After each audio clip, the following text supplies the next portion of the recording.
તો સુરત શહેરમાં ધોધમાર વરસાદ વરસ્યો છે। અનેક વિસ્તારોમાં વરસાદી પાણી ફરી વળ્યા છે। શ્યામ મંદિર વીઆઈપી રોડ પર વરસાદી પાણી ભરાયા।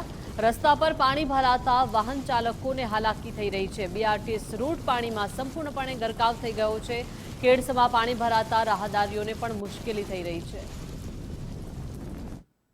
સુરતમાં ફરી મેઘરાજાની ધુવાધાર ઇનિંગના પગલે ઠેર ઠેર વરસાદી પાણીનો ભરાવ થયો છે। ત્યારે સુરતના વેસુ વીઆઈપી રોડ ઉપર આવેલા જે મહાદેવ ફૂડ કોર્નર પણ પાણીમાં સંપૂર્ણ રીતે હાલ આ પ્રમાણે ગરકાવ થઈ ગયું છે અને જોઈ શકાય છે તેમ કે જે સર્વ સામાન છે તે પાણીમાં ગરક થયો છે। ત્યાં સુધી કે ગળાડૂબ પાણીમાં જે ગ્રાઉન્ડ ફ્લોરના ભાગે આવેલી જે દુકાનો પણ છે તે પાણીમાં ગરક થઈ જતા અહીં સીધે રીતે વેપારીઓને નુકસાન સહન કરવાનો વારો આવ્યો છે।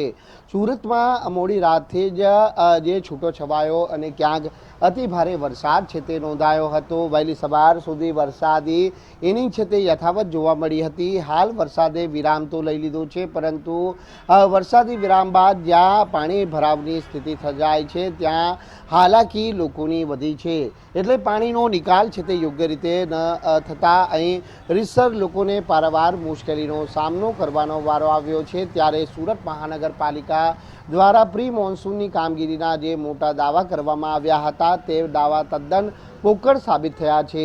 એકમાત્ર વેસુ વીઆઈપી રોડ નથી, પરંતુ શહેરના અનેક એવા વિસ્તારો છે કે જ્યાં હજી પણ પાણી ભરાવની સ્થિતિનો લોકો સામનો કરી રહ્યા છે। ત્યારે આ પ્રમાણે ધંધા વેપારને પણ છે તે ક્યાંક માઠી અસર પહોંચી છે।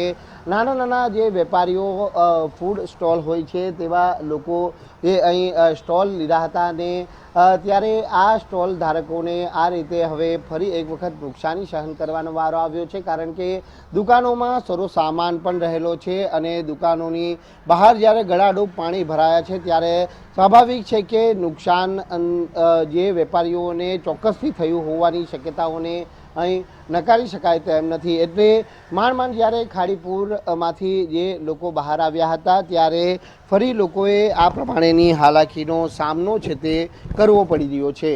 કેમેરામેન વિરલ વ્યાસ સાથે રાકેશ બ્રહ્મભટ્ટ, ગુજરાત ફર્સ્ટ, સુરત।